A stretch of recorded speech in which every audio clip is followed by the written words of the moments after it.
நம்ம ஹோட்டல் ஸ்டைலில் காரசாரமான தக்காளி சட்னி எப்படி அரைக்கிறதுன்னு பார்க்க போகிறோம். இந்த தக்காளி சட்னி சுட சுட இட்லி தோசைக்கெல்லாம் அவ்வளோ ஒரு அருமையான டேஸ்ட்டாக இருக்கும்.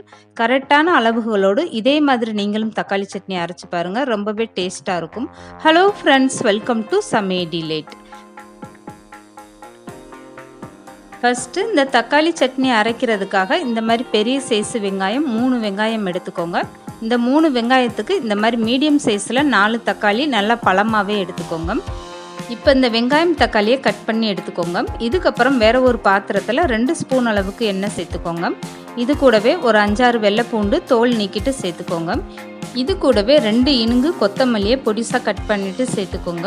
உங்ககிட்ட கொத்தமல்லி இல்லைன்னா புதினா இருந்ததுன்னா ஒரு 5-6 புதினா மட்டும் சேர்த்துக்கோங்க போதும். அதிகமான கொத்தமல்லி புதினா சேர்த்துட்டிங்கன்னா உங்களுக்கு தக்காளி சட்னியோட கலர் மாறிடும். இப்போ எண்ணெயில் சேர்த்துட்டு அந்த கொத்தமல்லி பூண்டெல்லாம் சேர்ந்து ஒரு 2 நிமிஷம் நல்லா வதக்கி விட்டுருங்க.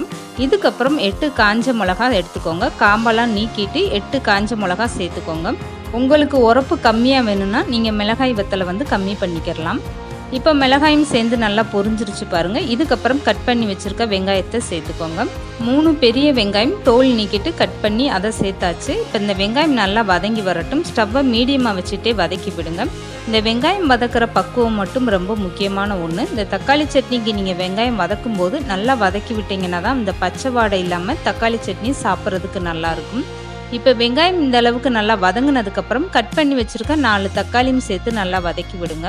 இந்த தக்காளி நல்லா மசிஞ்சு வதங்கி வரட்டும். அது வரைக்குமே நல்லா ஸ்டவ்வை குறைச்சி வச்சு வதக்கி விடுங்க. இப்போ சட்னிக்கு வதக்கி விட்ட தக்காளி வெங்காயம் எல்லாமே இந்த அளவுக்கு நல்லா வதங்கி வந்துருச்சு. இதுக்கப்புறம் நீங்கள் ஸ்டவ்வை ஆஃப் பண்ணி விட்டுருங்க. தக்காளி இந்த அளவுக்கு நல்லா வதங்கினா போதும். இப்போ இந்த சட்னிக்கு தேவையான அளவு உப்பும் சேர்த்துட்டு வெங்காயம் தக்காளியை நல்லா ஆற வச்சுருங்க. நல்லா ஆறுனதுக்கப்புறம் மிக்ஸி ஜாரில் சேர்த்துட்டு நீங்கள் தண்ணி ஊற்றி அரைச்சி எடுத்துக்கோங்க. இந்த தக்காளி சட்னிக்கு வெங்காயம் தக்காளியோட அளவு நீங்கள் கரெக்டாக சேர்த்துக்கிட்டிங்கன்னா போதுங்க. தக்காளி சட்னி அருமையான டேஸ்ட்டாக இருக்கும். 3 சைஸு பெரிய வெங்காயம் எடுத்துக்கிட்டிங்கன்னா 3 சைஸு பெரிய தக்காளி எடுத்துக்கோங்க. தக்காளியோட அளவு சிறுசாக இருந்தால் 4 தக்காளி நீங்கள் முழுசாக எடுத்துக்கோங்க. இது கரெக்டான அளவு தக்காளி சட்னிக்கு. இப்போ தக்காளி சட்னியில் நான் தண்ணி சேர்த்து அரைச்சி எடுத்துகிட்டு வந்துட்டேன் பாருங்கள். இதுக்கப்புறம் இந்த தக்காளி சட்னியை எந்த அளவுக்கு அரைப்பட்டிருக்குன்னு நான் எடுத்து காட்டுறேன். தக்காளி சட்னி எப்போதுமே அரைக்கும் போது ரொம்ப வலுவலுன்னு அரைச்சிடாதீங்க. அப்போ தக்காளி சட்னியோட டேஸ்ட்டே மாறிடும்.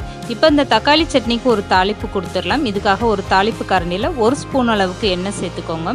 இது கூடவே 1 ஸ்பூன் அளவுக்கு கடுகு உளுந்து சேர்த்துக்கோங்க. இந்த கடுகு உளுந்தம்பருப்பு நல்லா பொரிஞ்சு வந்ததுமே ஸ்டவ்வை ஆஃப் பண்ணிவிட்டு அதுக்கப்புறம் கருவேப்பிலையை சேர்த்துக்கோங்க. இப்படி சேர்க்கும்போது உங்களுக்கு கருவேப்பிலையோட கலர் மாறாமல் பார்க்குறதுக்கு ரொம்ப அழகாக இருக்கும். இப்போ இந்த தாளிப்பை தக்காளி சட்னியோட சேர்த்துருங்க. அவ்வளோதாங்க, ரொம்பவே சூப்பரான நம்மளுடைய தக்காளி சட்னி ரெடி ஆயிடுச்சு பாருங்கள். எப்போதுமே தக்காளி சட்னி வதக்கும் போதும் சரி தாளிக்கும் போதும் சரி நீங்கள் நல்லெண்ணெய் பயன்படுத்தி செஞ்சு பாருங்கள். இந்த தக்காளி சட்னியோட டேஸ்ட்டு ரொம்பவே சூப்பராக இருக்கும். இதே மாதிரி தக்காளி சட்னி நீங்களும் உங்கள் வீட்டில் ட்ரை பண்ணி பாருங்கள், அருமையான டேஸ்ட்டாக இருக்கும். சுட சுட இட்லி தோசைன்னு செய்யும்போது இந்த மாதிரி ஒரு தக்காளி சட்னியை வச்சு சாப்பிட்டு பாருங்கள். எப்போதுமே டேஸ்ட்டு மறக்க மாட்டீங்க, அந்த அளவுக்கு சூப்பராக இருக்கும். இந்த வீடியோ பிடிச்சிருந்தா லைக் பண்ணுங்கள், ஷேர் பண்ணுங்கள், மறக்காமல் சமையல் டிலைட் சேனலை சப்ஸ்கிரைப் பண்ணுங்கள்.